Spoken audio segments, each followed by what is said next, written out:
रेणुका की शादी कुछ ही दिनों पहले शास्त्री नगर में हुई थी। रेणुका बहुत ही आलसी लड़की थी।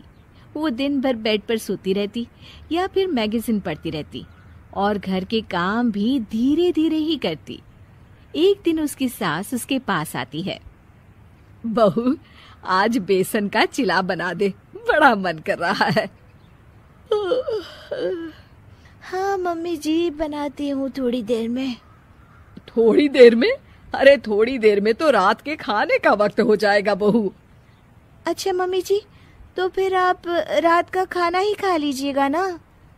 हे भगवान, कैसी आलसी बहू मिली है मुझे, हर काम को बस टालती ही रहती है।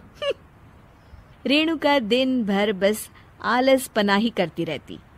एक बार रात के खाने पर सब बैठे हैं तो रेणुका का पति कहता है, अरे ये क्या, आज फिर से करेला? रेणुका, हफ्ते में तीसरी बार ऐसा हुआ है कि करेला बन रहा है। कुछ भी बना लिया करो। अरे इतनी सारी सब्जी मिलती है मार्केट में। हाँ, पर अब कौन मार्केट जाए और सब्जी लेकर आए, इसीलिए जो था घर पर वही बना दिया।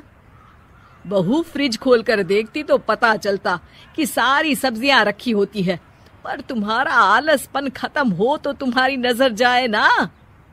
विशाल कमरे में आकर रेणुका से पूछता है, रेणुका, मैंने कहा था तुमसे कि मेरे लिए रुमाल ले आना। मेरे सारे रुमाल खराब हो गए हैं। तुम ले आई क्या? आज नहीं गई, कल ले आऊंगी। ओफो, पिछले 4 दिनों से मैं यही सुन रहा हूँ। बिना रुमाल के ऑफिस जाना पड़ रहा है। तुम तो बहुत ही आलसी होती जा रही हो रेणुका। आपको रुमाल की जरूरत है ना, तो खुद ही खरीद लीजिए ना। हाँ, अब वही करूंगा। तुम्हारे भरोसे बैठा रहा तो कुछ नहीं होगा।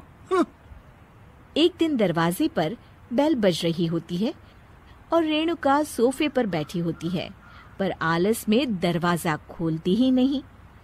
अरे बहू, कितनी देर से बेल बज रही है? क्या कानों में रुई डालकर बैठी हो जो सुनाई नहीं दे रही बेल? मम्मी जी, अब आप आ ही गई है तो आप ही खोल दीजिए ना दरवाजा। क्यों मुझे ताना मारकर और देर कर रही हैं? अरे वाह, उल्टा चोर कोतवाल को डांटे। सास दरवाजा खोलती है तो उसकी पड़ोसन दरवाजे पर खड़ी होती है। दरवाजा खोलने में इतनी देर क्यों हो गई? सब सो गए थे क्या? और ये भी कोई वक्त है क्या सोने का? हाँ? अरे नहीं नहीं, ऐसी कोई बात नहीं है। आइए आइए, आप लोग अंदर आइए। ओफो, इन सबको भी अभी आना था। अब मम्मी जी लगा देंगी मेरी ड्यूटी किचन में। बहू, पकोड़े तल दे, बहू चाय बना दे। अरे बहू, सो गई क्या? कब से आवाज दे रही हूँ, जा चाय बना कर लिया। हाँ मम्मी जी, अभी जाती हूँ थोड़ी देर में। सास रेणुका को आंख दिखाती है। मतलब थोड़ी ही देर लगेगी चाय बनाने में, अभी ले आती हूँ, बस झटपट। रेणुका रसोई में जाती है और इसी आलसीपन में वो चीनी की जगह नमक डाल देती है। जैसे ही सब चाय का घूंट भरते हैं, चाय थूक देते हैं। थू थू थू थू, ये कैसी चाय बनाई है तूने रेणुका? इसमें तो सारा नमक भरा है। हाँ, और ये पकोड़े, इसमें इतनी मिर्च है कि मेरी तो हालत ही खराब हो गई खाकर। और रेणु जी, आपकी खातिरदारी में पहले तो कभी कोई कमी नहीं रहती थी, पर जब से आपकी ये बहू आई है ना, मामला कुछ गड़बड़ा सा गया है। हाँ हाँ, जहाँ आप इतनी एक्टिव है, वहीं आपकी बहू एकदम आलसी, एकदम राम मिलाई जोड़ी लगती है।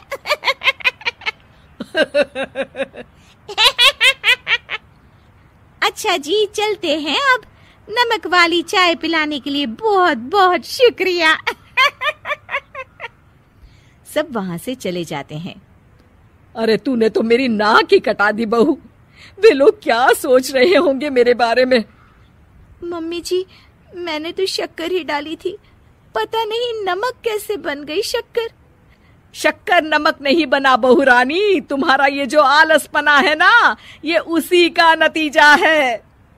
सॉरी मम्मी जी, अब मैं ये आलसपन छोड़कर सारे काम अच्छे से मन लगाकर करूंगी।